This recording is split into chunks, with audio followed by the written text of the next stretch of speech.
জাতীয় রাজনীতিতে আম্বেদকর আজ সংসদ ভবন চত্বরে নজিরবিহীন ঘটনা। গণতন্ত্রের মন্দিরে রক্তারক্তি তুলকালাম। আম্বেদকর মূর্তির সামনে আইএনডিআইএ জোটের বিক্ষোভ। আম্বেদকর সম্পর্কে অপমানজনক মন্তব্যের অভিযোগ। অমিত শাহর পদত্যাগের দাবিতে বিক্ষোভ। পাল্টা কংগ্রেসের বিরুদ্ধে বিক্ষোভ বিজেপির। রাহুল গান্ধীর বিরুদ্ধে ধাক্কা দেওয়ার অভিযোগ বিজেপি সাংসদ প্রতাপ সারঙ্গীর। আহত হয়েছেন বলে দাবি তার। আহত হয়েছেন আরও এক বিজেপি সাংসদ মুকেশ রাজপুত। তাকে রাম মনোহর লোহিয়া হাসপাতালে আইসিইউতে ভর্তি করা হয়েছে। সংসদ ভবন চত্বরে বিক্ষোভ তৃণমূল কংগ্রেসেরও।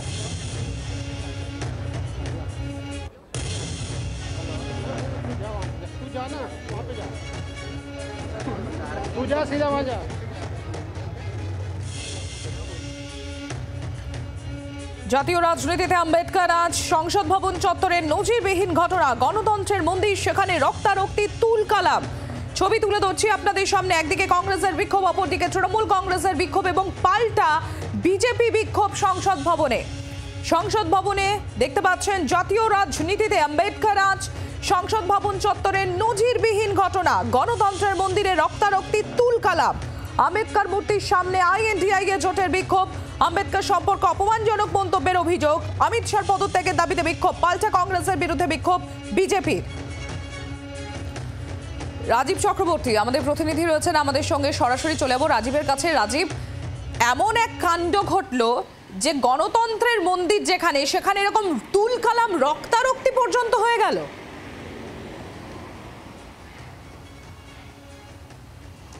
একেবারেই সম্প্রীতি গণতন্ত্রের পীঠস্থান, একেবারে নার্সারির বাচ্চাদের মতো মারামারি। যেখানে অবুঝ বাচ্চারা যে স্কুলে পড়তে যায়, যে নার্সারিতে যায়, তারা যেভাবে নিজেদের মধ্যে ঠেলাঠেলি করার সম্ভাবনা থাকে। দেশের গণতন্ত্রের পীঠস্থান, সব থেকে বড় পঞ্চায়েত বলা হয় সংবিধানকে, যেখান থেকে আইন তৈরি হয়, দেশ চালনা করা হয়। সেই সংবিধানে বিজেপি সাংসদরা, কংগ্রেস সাংসদরা একে অপরের সঙ্গে কার্যত হাতাহাতিতে জড়িয়ে পড়লেন বললে ভুল হবে না। তার কারণ বাবা সাহেব আম্বেদকর সম্পর্কে কেন্দ্রীয় স্বরাষ্ট্রমন্ত্রী অমিত শাহর একটি মন্তব্য রাজ্যসভায় দাঁড়িয়ে জবাবি ভাষণের, সেই মন্তব্যকে কেন্দ্র করে গত পরশুদিন সন্ধ্যে থেকে বিতর্ক চলছে। গতকাল সারাদিন সেই বিতর্ক চলেছে, বিক্ষোভ প্রদর্শন হয়েছে, সংসদ অচল হয়েছে। আজকে সকালে কংগ্রেসের সাংসদরা, বিশেষত তাতে ইন্ডিয়া জোটের সাংসদরাও ছিলেন, তারা বাবা সাহেব আম্বেদকরের যে মূর্তি রয়েছে সংসদ চত্বরে, সেই মূর্তি থেকে তারা প্ল্যাকার্ড হাতে বিক্ষোভ দেখিয়ে সংসদের যে মূল প্রবেশদ্বার মকরদ্বারের দিকে যাচ্ছিলেন। আর সেইখানেই মকরদ্বারের সামনে বিজেপির সাংসদরা বিক্ষোভ দেখাচ্ছিলেন।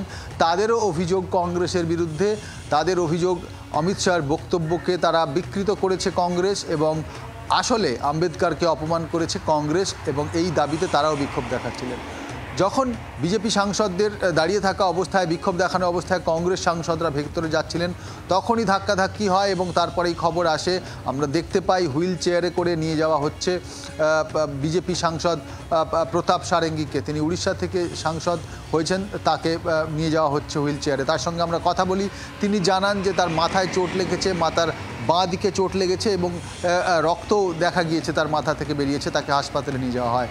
আর এরপরেই খবর আসে যে প্রতাপ সারঙ্গী তিনি নিজেই জানান যে তাকে আসলে নয়, অন্য একজন সাংসদকে রাহুল গান্ধী ধাক্কা দিয়েছেন গেটে। তিনি এসে প্রতাপ সারঙ্গীর গায়ে পড়েছেন এবং তিনি ওখানে যে গেট, সেই গেটের যে পাথর, তাতে লেগে তার ধাক্কা লেগেছে। আর সেই যিনি বিজেপির সাংসদ, উত্তরপ্রদেশের সাংসদ, তাকেও জখম অবস্থায়, আহত অবস্থায় হাসপাতালে ভর্তি করে হয়েছে এবং খবর আসে যে তাকে আইসিইউতে ভর্তি করা হয়েছে। আমি এই জায়গাটাতে আসবো রাজীব, আমি তোমার কাছে আসছি, তুমি একটু আমাদের সঙ্গে থাকো। আমি আসছি তোমার কাছে, তুমি আমাদের সঙ্গে থাকো। এই যে আমি যেটা বলছি, আপনাদের সামনে যে খবর আমরা তুলে ধরছি, প্রতাপ সারঙ্গী তিনি আহত হয়েছেন, তিনি ঠিক কি বলছেন একবার শোনাবো আপনাদের। आपको किसने धक्का मारा? राहुल गांधी ने। राहुल गांधी ने धक्का मारा आपको? राहुल गांधी। कौन सी जगह पे सर? राहुल गांधी ने आकर के कैंपिंग को धक्का लगाया, वो मेरे ऊपर गिर पड़ा और मैं। कहाँ चोट लगी सर आपको? कहाँ चोट लगी? आंखों की दिखा दीजिए। ओह, विली एबल टू क्लेम। ये तो बहुत खून है। No, you want to see blood? जी आप कैसे गिर गए? 1 मिनट प्लीज। আপনাদের শোনালাম প্রতাপ সারঙ্গী তিনি ঠিক কি বলছেন। পাল্টা রাহুল গান্ধী, তার কি বক্তব্য সেটাও একবার তুলে ধরবো আপনাদের সামনে।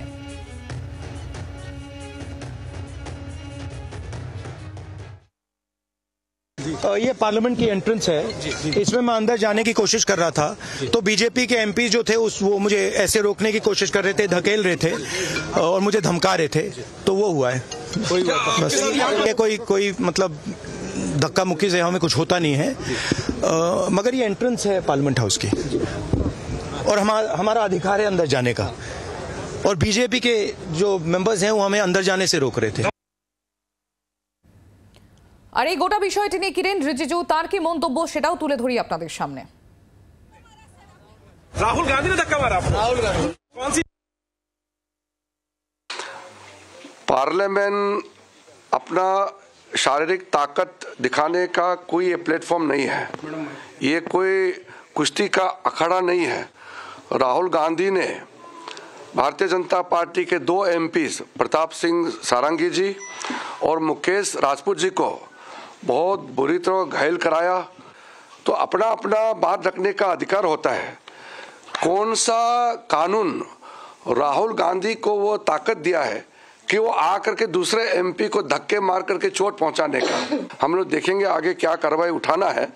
अभी हॉस्पिटल में गए हैं और अभी इलाज चल रहे हैं हमारे साथी लोग, देखेंगे। मैं भी अभी टाइम निकलने से मैं भी हॉस्पिटल जाके देखूंगा। अगर हमारे एमपी भी हाथ उठाते तो क्या होते? I want to tell Rahul Gandhi, we will see what appropriate action we can take, but he must tender apology to the nation that he has used his physical strength against other MPs.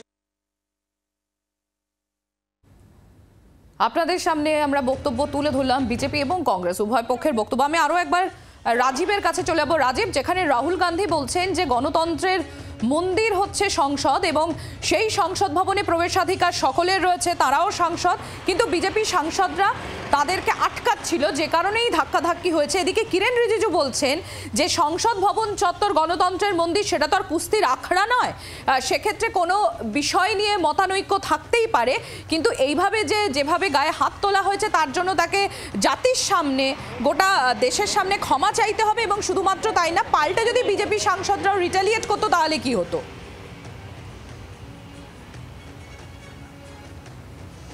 একেবারেই কিরেন রিজিজু তিনি সংসদ বিষয়ক মন্ত্রী, অর্থাৎ সংসদ পরিচালনার ক্ষেত্রে তার ভূমিকা অত্যন্ত গুরুত্বপূর্ণ। তিনি এই মন্তব্য করছেন যে যদি পাল্টা প্রতিক্রিয়া জানাতো বিজেপি সাংসদরা তাহলে কি হতো। এক্ষেত্রে তোমাকে জানিয়ে রাখি যে রাহুল গান্ধী তিনি যেমনটা তার বক্তব্য শুনলাম, কংগ্রেসের আরও একটি ভার্সান এসেছে যেখানে বলা হচ্ছে যে প্রিয়াঙ্কা গান্ধী রাহুল গান্ধীর সঙ্গেই ছিলেন, তিনি যখন সংসদে ঢুকতে যাচ্ছিলেন তখন তাদের বাধা দেওয়া হয়, ধাক্কাধাক্কি করা হয়। এখানে অন্য একটি অ্যাঙ্গেল এসে যাচ্ছে, দৃষ্টিকোণ এসে যাচ্ছে। প্রিয়াঙ্কা গান্ধী একজন মহিলা সাংসদ, তিনি যখন সংসদ ভবনে ঢুকতে যাচ্ছেন তাকে বিজেপি সাংসদরা বাধা দিচ্ছে এবং সেই বাধা থেকে আত্মরক্ষার তাগিদেই তাকে এই ধাক্কাধাক্কি করতে হয়েছে, এমন একটা বিষয় কিন্তু সামনে আসছে। পুরো বিষয়টা নিয়ে বিতর্ক তৈরি হয়েছে, কিন্তু সর্বোপরি সাধারণ মানুষ হিসেবে, দেশের নাগরিক হিসেবে সাংসদদের কাছে এই আচরণ কাম্য নয়। এটা একেবারেই বলা যেতে পারে নিন্দনীয় ঘটনা। একজন বয়স্ক সাংসদ, যে দলেরই হোক, তিনি পড়ে যাচ্ছেন, তার কপালে চোট লাগছে, রক্তপাত হচ্ছে, আর একজন সাংসদ মুকেশ রাজপুত, তাকে আইসিইউতে ভর্তি করতে হচ্ছে। এই ঘটনা কোনো একটা বিষয়ে, কোনো একটা ঘটনা নিয়ে, কোনো একটি ইস্যুকে কেন্দ্র করে এমন ঘটনা কাম্য নয়। দুপক্ষেই এক্ষেত্রে বলা যেতে পারে তারা একে অপরের উপরে দোষ চাপাচ্ছে। রাহুল গান্ধীকে শাস্তির মুখে পড়তে হতে পারে এমন কথাও কেন্দ্রীয় মন্ত্রী জানাচ্ছেন। রাহুল গান্ধী বলছেন তার অধিকার রয়েছে সংসদে ঢোকার, তাকে বাধা দেওয়া হয়েছে। এখন দেখার এই বিষয়টি নিয়ে সংসদের লোকসভার স্পিকার তিনি কি পদক্ষেপ করেন, তারা, কারণ সবটাই ঘটেছে লোকসভার সাংসদদের মধ্যে। এবং যে বিষয়টা সামনে আসছে যে আম্বেদকর ইস্যু যেটি রয়েছে, যেটা অভিযোগ করা হচ্ছে, সেই আম্বেদকর ইস্যুতে যখন কেন্দ্রীয় স্বরাষ্ট্রমন্ত্রীর বিরুদ্ধে অভিযোগ উঠেছে, সেই বিষয়টা থেকে, সেই অভিযোগ থেকে, সেই নিন্দনীয় ঘটনা থেকে বা বিরোধীদের অভিযোগ থেকে দৃষ্টি ঘোরাতেই কি এই ঘটনা ঘটানো হয়েছে, এমন একটা তত্ত্বও কিন্তু সামনে আসছে। যেহেতু আগামীকাল সংসদ অধিবেশনের শেষ দিন, তাই এই অধিবেশন চলাকালীনই, অর্থাৎ 20 তারিখ আগামীকাল, আগামীকালের মধ্যেই কিন্তু এই বিষয়ে সামনে আসবে। স্পিকার এ বিষয়ে রুলিং দিতে পারেন এবং আর কিছুক্ষণের মধ্যেই সংসদ অধিবেশন শুরু হবে। অধিবেশন শুরু হওয়ার পরেও কিন্তু বিষয়টা স্পষ্ট হতে পারে যে এ বিষয়ে লোকসভার স্পিকার ওম বিড়লা তিনি কি পদক্ষেপ করছেন, তার কারণ লোকসভার অভিভাবক তিনি। একদমই, অনেক ধন্যবাদ রাজীব। আমরা কথা বলছিলাম, আমাদের প্রতিনিধি রাজীব চক্রবর্তী ছিলেন আমাদের সঙ্গে। আর যে ছবি এই মুহূর্তে আপনারা দেখছেন, একদিকে কংগ্রেসের বিক্ষোভ, অপরদিকে তৃণমূল কংগ্রেস বিক্ষোভ দেখাচ্ছেন এবং পাল্টা বিজেপির তরফ থেকে, শাসক দলের তরফ থেকেও বিক্ষোভ।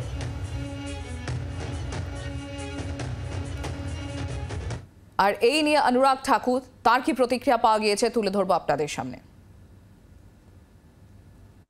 इतिहास गवाह है कि किस तरह से नेहरू गांधी परिवार ने अंबेडकर जी का अपमान भी किया, राजनीति से बाहर करने का षड्यंत्र रचा, यहाँ तक कि नेहरू जी ने स्वयं चल के सभाएं डॉक्टर अंबेडकर के खिलाफ की और उनको चुनाव हरवाए और उनको मजबूर किया राजनीति छोड़ने पर।